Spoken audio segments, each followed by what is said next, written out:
This program is sponsored by Trebon Financial Strategies. You can't win the game if you don't know the rules.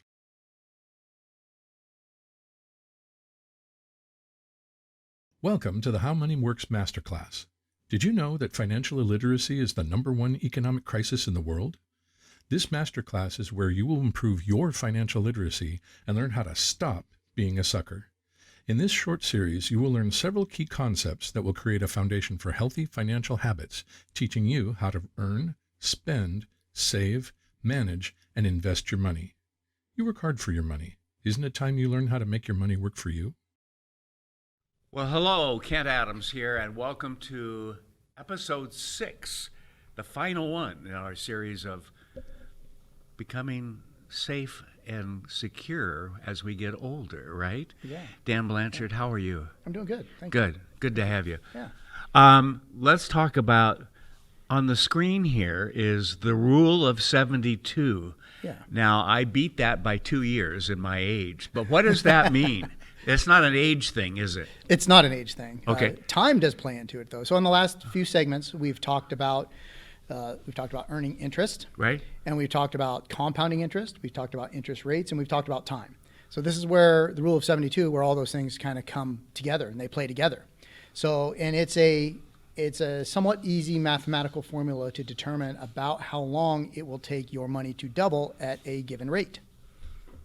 This sounds like a pretty good concept, but how do we get to it? Yeah, well, let me give an example. We'll put something on the screen here. Okay. Okay, so it's, like I said, 72 divided by the interest rate that you're earning will give you the approximate amount of time it takes for that money to double. So if you take 72 divided by 1, we can all divide by 1, right? That's the easy one. 72 I hope divided by so, 1 but I'm not sure. is 72.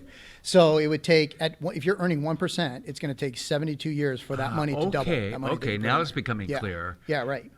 So if you take that and expound a little bit further and look at a few different examples as on the slide there, you'll see, let's just take 6, right? 72 divided by a 6% rate of return. Okay. Every 12 years, your money's going to double. Oh, wow. So obviously, the younger you are and the more 12-year cycles you have, that's how often your money can double. Right. Yeah.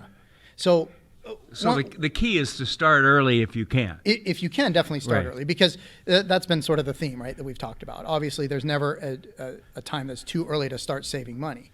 But, you know, we're talking about interest rates right now, Right. and just a mathematical formula and things like that. We can't spend interest rates. We can spend dollars.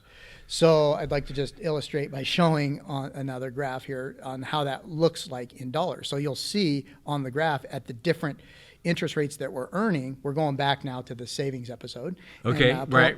pulling this graph up that we had there. And it shows that the more interest you're making, the more your money's going to grow. Well, that's pretty obvious, but the main thing to notice on the graph there is it grows in an exponential way. So just by doubling your rate doesn't necessarily double the growth. It makes it larger than double and 3 and 4 times, et cetera. So it works out really well. Yeah, are people putting that much money in savings account and so forth? Well, let's talk about the average savings account. Yeah. There's, I think the national average today is about 0.09%. Yeah. Now, And they advertise that as, look what you get. Well, but that's based yeah, today's market. there is one bank out there, we've probably all seen their commercials, and they're advertising 5 times the national average. It sounds great, 5 times. They're going to give out 5 times the national average. Right. Well, 5 times 0.09 is still under 0.5%, right? Right. So it's not very much money. So if you look at that and, you know, take the 0.09, if you take that and expound that out, using the rule of 72, it would take 800 years for your money to double. So unless your name is Moses, you know, it's probably, you're not going to see your money doubling in 800 years, right? Right. So, yeah. Question. So we want to start early, but can we also begin later? Some of us are not in our teens or 20s or even 30s. Some of us Right. don't even remember being 30, okay? Right. Well, when we get older, the thing to where this rule of 72 can apply is to determine, okay, at whatever age you're at, you can determine how many years until you would like to retire, how many more years you Okay, have for your okay. money to grow, accumulate and grow. Right. And then you can back into that with the formula as well to determine what kind of rate will I need to get, right? So if you have a rate, or say you have 15 years left. Say someone's 50, and they want to Okay. retire when they're 65. So there's 15 years left. 72 divided by 15, that's about 4.8% rate of return over that next 15 years.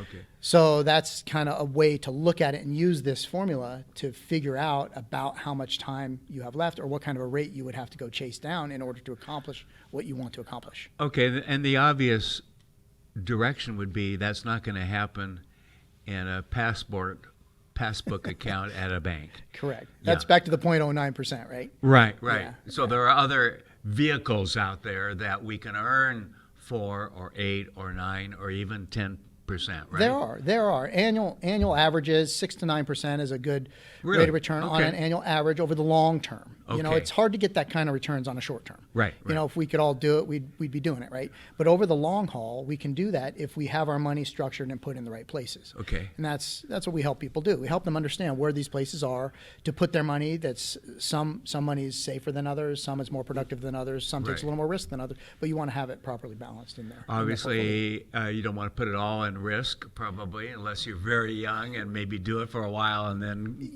then settle in. But Even then, you don't want to put it all. You want a No. portion of it there. When you're younger, a larger portion can be there.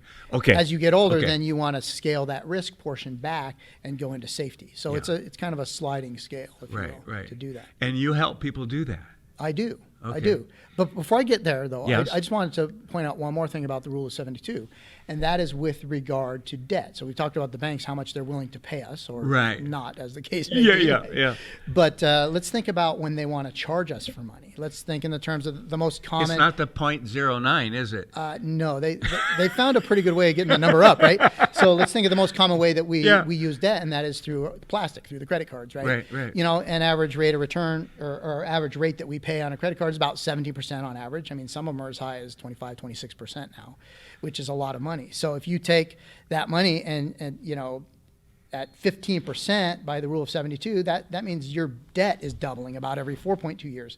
So again, it's just another way the banks are getting us. The book that I don't have a copy here with me, but the How Money Works book that I've been talking about in all the other episodes talks about that, and the subtitle, Stop Being a Sucker. And that's how we have been suckers in the whole system. The banks, again, they're not doing anything illegal. They're allowed to charge us money that they lend to us, and they'll pay us what they can pay us to save. But the ratio is there's a pretty big gap in between. But you got to be smart going in. Is it worth Yeah.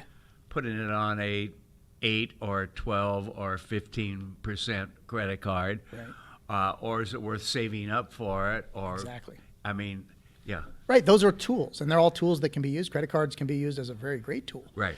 But sometimes, Especially in they can be emergencies used and against so us. forth. It can be an emergency. yeah. However, one of the things that I teach people right off the bat is develop an emergency fund so we don't have to go there for emergencies. Okay. Because after you do it the first time or two, you learn quickly you don't want to do that again. Right? So let's figure out a way around that one. Yeah, when you get the bill and you go, Yeah. I paid that much in interest alone. Yeah, exactly.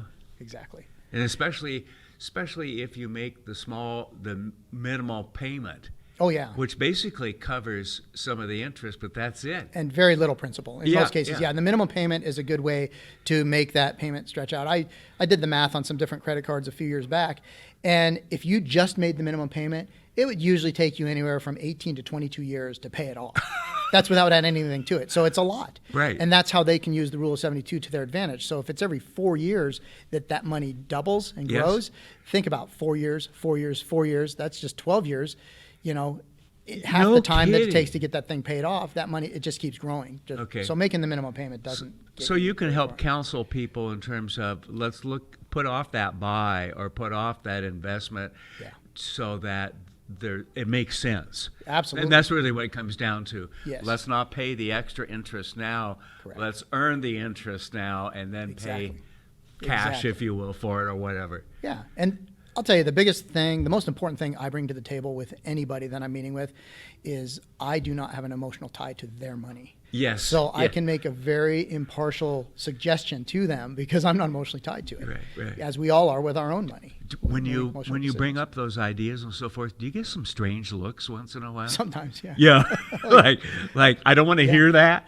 Well, there's the I don't want to hear it, and then there's the sort of the proverbial deer in the headlights, right? It's like, Yeah. why have I never been taught this before? And no one's ever told me. Which is a good point. And that's really part of your quest, Yes. isn't it? As your organization is to go out there and do a lot of education. Because Exactly. we don't learn that. And that's what this whole series has been about. Yeah. We want to educate people on financial literacy, help them get the knowledge so they can be empowered to make better decisions with their money. That's what the whole thing is Well, it about. comes back to everything else in life, to know what questions to ask, Very doesn't much it? so. I mean, we learn a lot Yeah. by asking the right questions, and if we don't have enough knowledge, we go down this route, which isn't asking the right question, doesn't include the right Exactly. questions. Now, Exactly. how can you help people? Well, I can help people by my contact information is on the screen. Right. And they can contact me. I will meet with anybody free of charge. I do not charge to meet with people and to Okay. help them through the process. And anybody that meets with me, I will give them a free copy of the book, How Money Works. Yeah, great Because book. I really want them to be empowered with the knowledge. It will help them ask the right questions. Right. And then we can walk down the path together and help them get on the path to financial success. Yeah. Yeah. Excellent. Thank you very much. This has Yeah. really been an informative series. 6 episodes of really good information. I hope you've had a chance to watch it. Watch all 6 episodes, if you will. Thanks for watching, everybody. Have a good day. This program is sponsored by Trebon Financial Strategies. You can't win the game if you don't know the rules.